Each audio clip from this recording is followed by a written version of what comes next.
स्वः तत्सवितुर्वरेण्यं भर्गो देवस्य धीमहि धियो यो नः प्रचोदयात् Om Shanti Shanti Shanti. Namaste, my dear friends. I am going to make this fifth video on the metaphysics of Upanishadic knowledge of Bhagwan Sri Maharshi Ramana. The topic is self and individuality. I'll just explain what is self and individuality before I start the main topic. See, self and individuality. Individuality is the experiencing self, that is Jiva. And this self, as we call self, this is the transcending self, that is our Atma. Now, when our Atma is veiled by mind, ego, Maya. So this we called as individual self or individuality or experiencing self. And devoid of these Maya, mind and ego, the pure self, that is the transcendent Atma. But in reality, both are connected to Brahma. Brahma is the fundamental reality, pure existence, and pure consciousness and pure bliss. So both experiencing self and the transcendent self, both are the part of Brahma. So this we have to keep in mind and try to understand what is the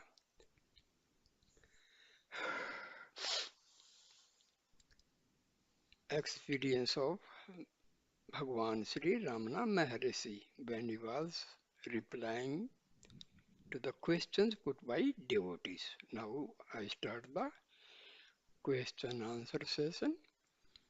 First question, devotee, does not death dissolve the individuality of a person so that there can be no rebirth? Just as the rivers discharged into the ocean lose their individuality.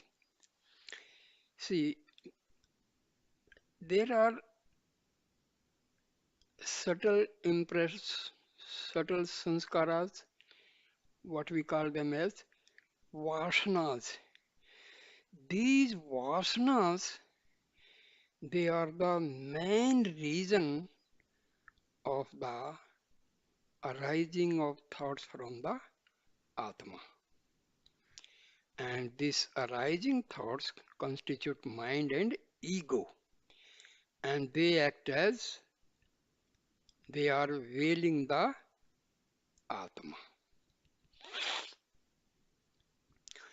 So our cycle of birth and death is caused by these vasanas or the when astral body, that is mind, ego and all, they are not destroyed, then we undergo the cycle of birth and death. Now, what Maharshi replies, just listen. But when the waters evaporate and return as rain on the hills, they once more flow in the form of rivers and fall into the ocean. So also the individualities during sleep lose their separateness and yet return as individuals according to their sanskaras or past tendencies. Even so, it is in death and individuality of the person with sanskaras is not lost. So, as there is water cycle in the nature, water evaporates from the oceans, then it falls into rain form, then there are rivers, and same that water goes back to the sun. Similarly, there is birth of body and there is death of body, this going on. This can be stopped only by destroying the very cause of this death and birth cycle, and that is destroying by ego, mind, and subtle impressions, or we call as vasanas. When mind, ego, and these vasanas are destroyed, there is no more birth and death cycle. So we are liberated. Now, what is next question? How can that be? Devotee is asking. Mercy replies, see how a tree whose branches have been cut grows again. Why it grows? Because roots are still there intact. So long as the roots of the tree remain unimpaired, the tree will continue to grow. Similarly, the sanskaras which have merely sunk into the heart, which have merely sunk into the heart or on death, but have not, I will repeat it. See how a tree whose branches have been cut grows again. So long as the roots of the tree remain unimpaired, the tree will continue to grow. Similarly, the sanskaras which have merely sink into the heart on death but have not perished for that reason occasion rebirth at the right time, and that is how jivas are reborn. See, jiva, what is jiva?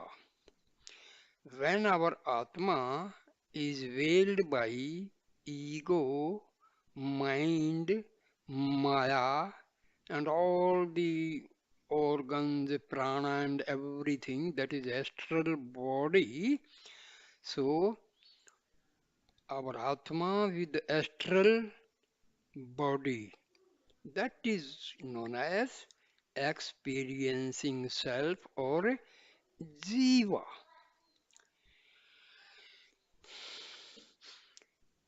See, we are not able to understand these things. We do not really know what is jiva, what is individuality, what is maya, what is ego, what is mind. That is the problem.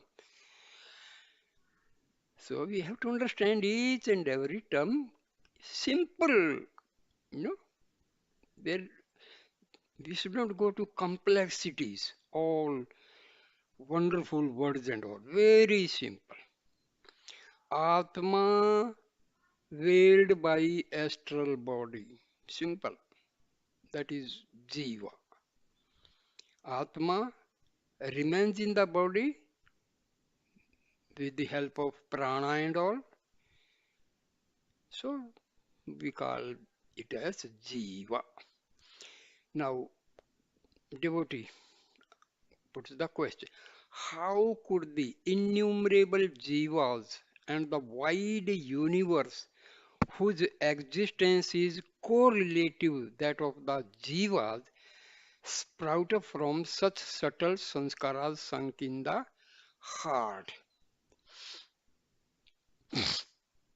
Maharshi, just as the big banyan tree sprouts from a tiny seed, so do the jivas and the whole universe with name and form sprout from the subtle sanskaras. These are the vasanas, full of desires. Until unless vasanas and these desires are destroyed, we will continue taking birth, undergoing death, and all this cycle. Now, devotee puts another question. How does individuality emanate from the absolute self and how is its return made possible? Now, individuality, that is jiva, atma, having covering of mind, organs, ego, vasanas, and maya. Absolute self, that is the pure Atma or pure Brahma. So, what answer Maharshi gives? As a spark proceeds from fire, individuality emanates from the absolute self. What is that spark? Ego. The spark is called the ego. Ego is created by what? Ego is the modification of mind. Mind is created by thoughts, and thoughts are created by vasanas, subtle sanskaras. So this is a simple thing. Just you have to keep in mind. In the case of the ajnani, the ego identifies itself with some object simultaneously with itself because ego cannot remain without object. It cannot remain without such association with objects.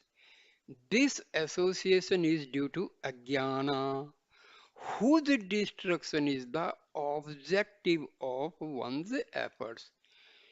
We undergoes various sadhanas. Our main aim is to destroy these ajnana, that is ignorance.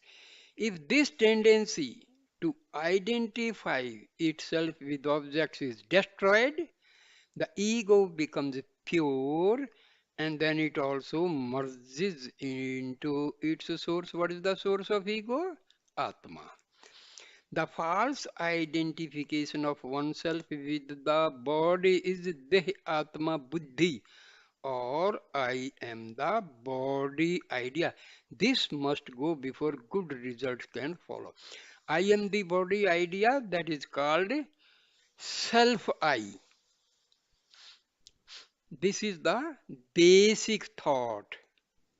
Rest of all other thoughts follow. Devotee, how am I to eradicate it? Maharshi reply, you exist in Susupti. Susupti means sound sleep. Susupti without being associated with the body and the mind. Because during sound sleep, we are not aware of body and mind.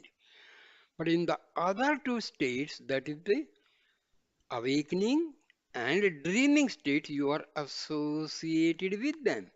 If you were one with the body, how could you exist without the body in Susupti? You can separate yourself from what is external to you, but not from that which is one with you. Hence, the ego cannot be one with the body. This must be realized in the waking state. The three states are studied in order to gain the knowledge. Devotee, how can the ego, which is confined to two of the states, endeavor to realize that which comprises all the three states?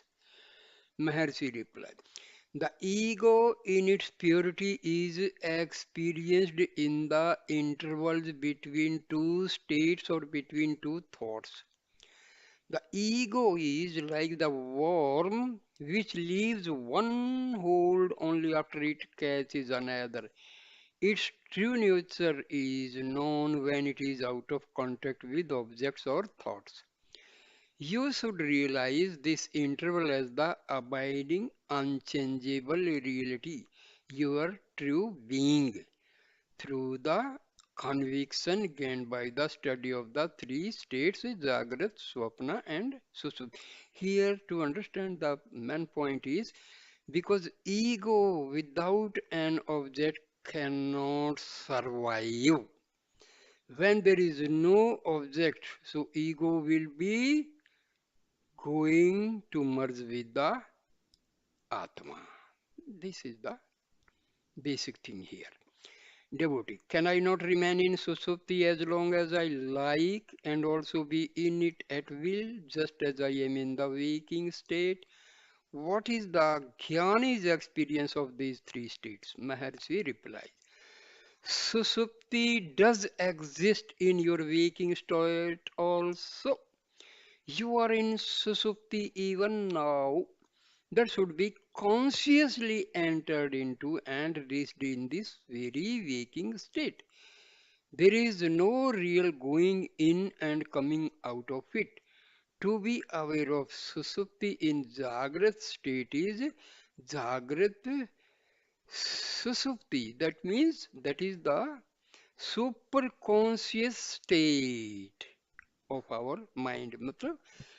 That means ego is almost merges with the Atma. And this is nothing, and there is no arising of thoughts from the Atma. So this is nothing but this is Samadhi, superconscious state. The Ajnani cannot remain long in Susupti because he is forced by his nature to emerge from it. His ego is not dead and it will rise again and again. But the Jnani crushes the ego at its source. It may seem to emerge at times in his case also if impelled by prarabdha. That is in the case of the Jnani also.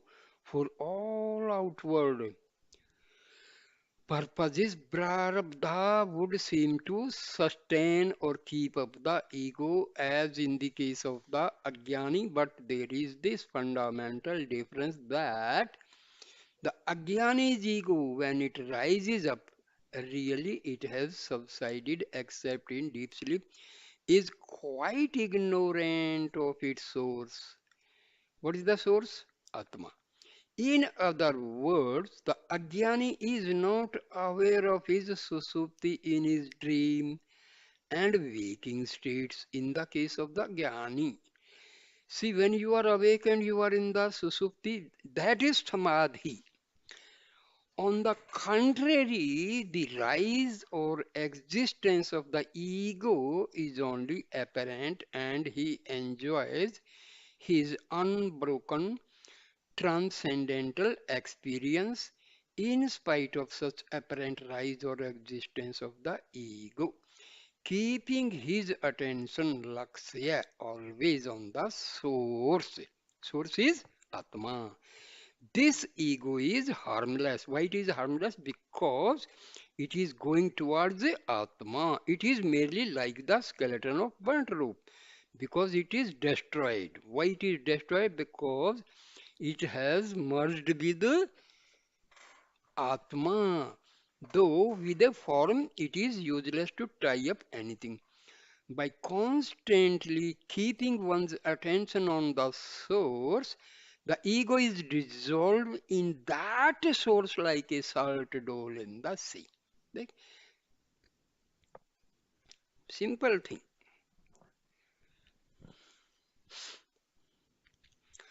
Devotee, what is the significance of the crucifixion? Very good question.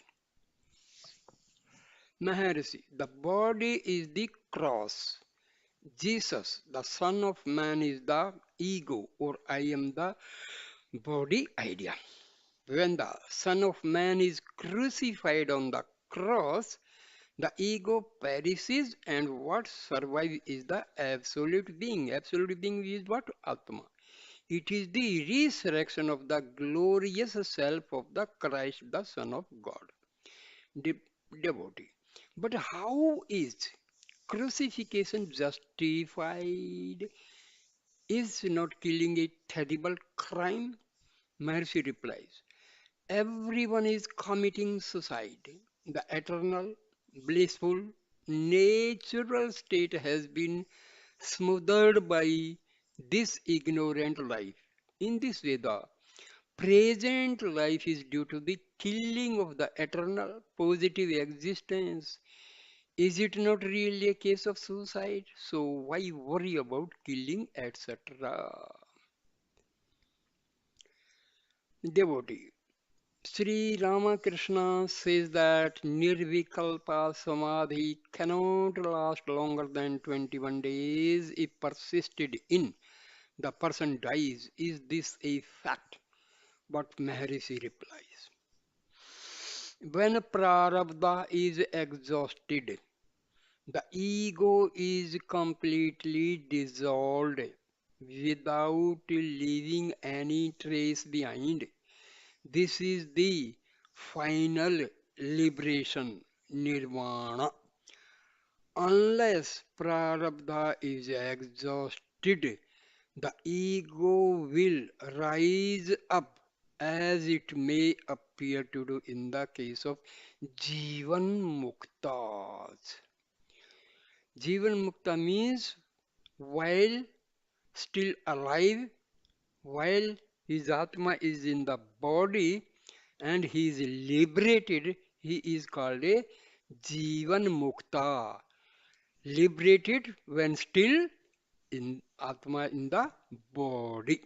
That is Jivan Mukta. So, dear friends, this is a very, very good. We have to keep in mind the basic, ideas. We feel as if we are in all sorts of complexities. We are some sort of whirl of ideas, complex ideas. No, we have to go one by one, slowly, simple language, understand each thing. It will be clear. And when you understand, the things become easy. So, dear friend, thank you for patience. You have watched this video. Please like, comment, and share the video and subscribe my channel. Thank you. I will carry on giving you these very useful videos. Thank you, my dear. Namaste. Namaste.